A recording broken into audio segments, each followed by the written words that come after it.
जी, मैं रवि जी आपके पास आऊँगा। अभी एक बात कही कि एक तो चौधरी चरण सिंह की हार का बदला, ये भी बड़ा महत्वपूर्ण अगर इशारा कर दिया है, तो ये अपने आप में अद्भुत है कि एक पार्टी में वो एक पाले में गए हैं और उसी के उम्मीदवार को हराने की कोशिश कर रहे हैं।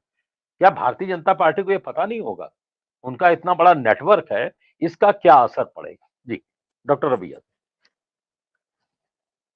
नमस्कार अमरीश जी, आपको, आपके सभी पैनलिस्ट और दर्शकों को।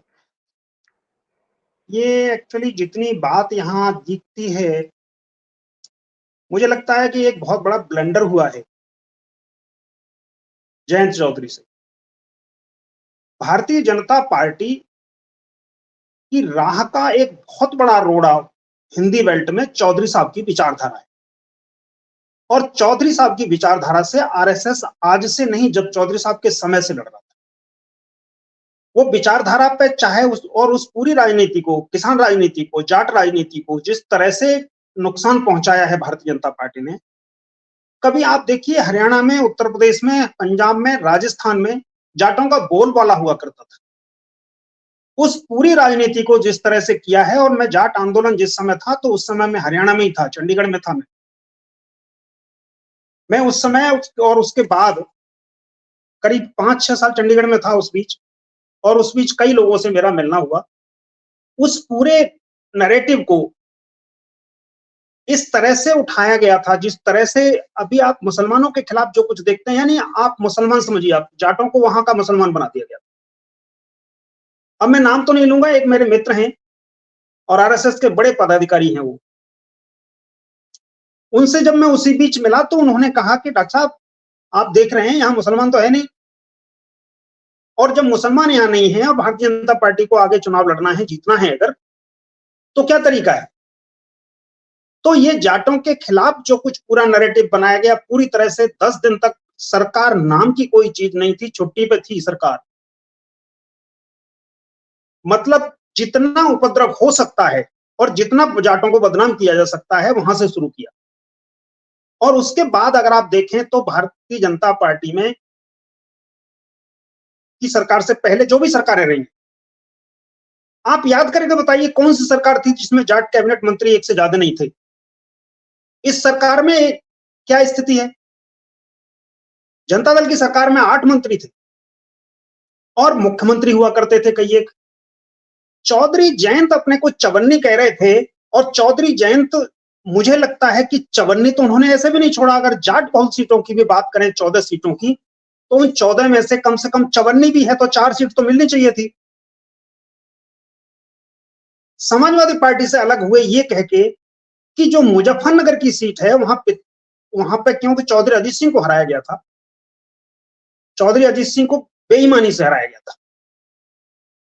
चलो मान लेते हैं बेईमानी से हराया या ऐसे हार गए, उसका बदला लेना है, और इसीलिए मुजफ्फरनगर की सीट नहीं छोड़ना चाहते थे। और समाजवादी पार्टी ने क्योंकि मुजफ्फरनगर की सीट अपने पास ले ली, इसलिए इस पे नाराज होकर जयंत चौधरी उधर जा रहे हैं। अब क्या कर रहे हैं आप? आपने सवाल सही उठाया। भारतीय जनता पार्टी का जो नेटवर्क है, उसके सामने आप इस तरह से नहीं रह सकते कि आप भारतीय जनता पार्टी के साथ रह के भारतीय जनता पार्टी के कैंडिडेट को हराने के लिए कोई रणनीति बनाएंगे और उनको पता नहीं चलेगा। खैर, अगर ये पता भी चल जाए तब भी, और ना पता चले तब भी, भारतीय जनता पार्टी ने चौधरी जयंत को ठिकाने लगा दिया है। एक बहुत संभावनाशील लीडर, एक बहुत संभावनाशील, बहुत समझदार, एक पढ़ा लिखा आदमी, और 10 साल तक जिस आदमी ने बहुत ही पॉजिटिव राजनीति की, संघर्ष किया, जो क्रेडिबिलिटी खत्म हो चुकी थी लोकदल की, राष्ट्रीय लोकदल की, उसको एस्टेब्लिश करने में कामयाब हुए वो लगभग। इस चुनाव में अगर वो यहां लड़ रहे होते तो मुझे लगता है कि वो अपनी जो विरासत है, गौरवशाली विरासत के हिसाब से, पार्लियामेंट की कितनी सीटें जीतते, विधानसभा की कितनी सीटें जीतते, वो अलग बात है, लेकिन जो चौधरी साहब के प्रति जो सम्मान, जो इज्जत है लोगों के मन में, उसको वापस ले सकते थे। वो मौका उन्होंने पूरी तरह से गंवा दिया, और मुझे लगता है कि बहुत मुश्किल है अब दोबारा उस स्थिति में पहुंचना। बहुत समय लगता है किसी को विश्वास पैदा करने में, और वो विश्वास उन्होंने खो दिया है। और संयोग से, कुछ दुर्भाग्य से, इतना भी नहीं समझ में आ रहा है उनके कि वो उस समय जा रहे हैं जब 700 से अधिक किसान आंदोलन में, ऐतिहासिक आंदोलन किसानों का, 700 से अधिक किसान मतलब जिसमें शहादत दे चुके हैं, जब जाट जैसी इमोशनल कौम के साथ किसी की हिम्मत थी क्या आज 4-14 से पहले कि उनकी महिलाओं के साथ कोई इस तरह से बदतमीजी से पेश आ जाएगी? सरकार की नाक में दम कर दिया होता अगर कोई दूसरी सरकार होती तो। लेकिन क्योंकि जाट राजनीति को पूरी तरह से बिखेर दिया है भारतीय जनता पार्टी ने, लेकिन इसका यह मतलब ये नहीं है कि लोगों के मन में गुस्सा नहीं है। लोगों के मन में भारी गुस्सा है और उस गुस्से का परिणाम है कि उसी समय पर जब आप फिर भारतीय जनता पार्टी के साथ चले जाते हैं तो फिर आपके प्रति लोगों का वही गुस्सा, बल्कि भारतीय जनता पार्टी से ज्यादा आपसे शिकायत होगी उन समर्थकों को कि भाजपा ने जो कुछ किया वो ठीक है, लेकिन आपने क्या किया। तो चौधरी साहब की उस विचारधारा को खत्म करने के लिए आरएसएस चौधरी साहब के समय से लगा हुआ था, चाहे उनकी आर्य समाज की विचारधारा हो, चाहे उनकी किसान समर्थक विचारधारा हो, चाहे उनकी लघु उद्योगों से संबंधित विचारधारा हो, मतलब जो भी चीजें थी सामाजिक आर्थिक, उन तमाम चीजों पर जो प्रहार आरएसएस शुरू से करना चाहता था, वैचारिक जो मतभेद था, उसमें एक तरह से आरएसएस कामयाब हुआ है। और जयंत चौधरी को तो मैं ये कह सकता हूं, पता नहीं किसी को खराब लग सकती है ये बात कि बेइज्जती खराब करवा रहे हैं। अब बेइज्जती तो बहुत पहले हो गई, जिस समय उसमें शामिल हुए तभी हो गई। अब जो हो रहा है उनके साथ जो मेरठ में हुआ, मतलब किसी को भी कोई लॉजिकल भी नहीं समझ में आता। किसी भी पार्टी के साथ होते, आप उस क्षेत्र के सबसे बड़े लीडर हैं आज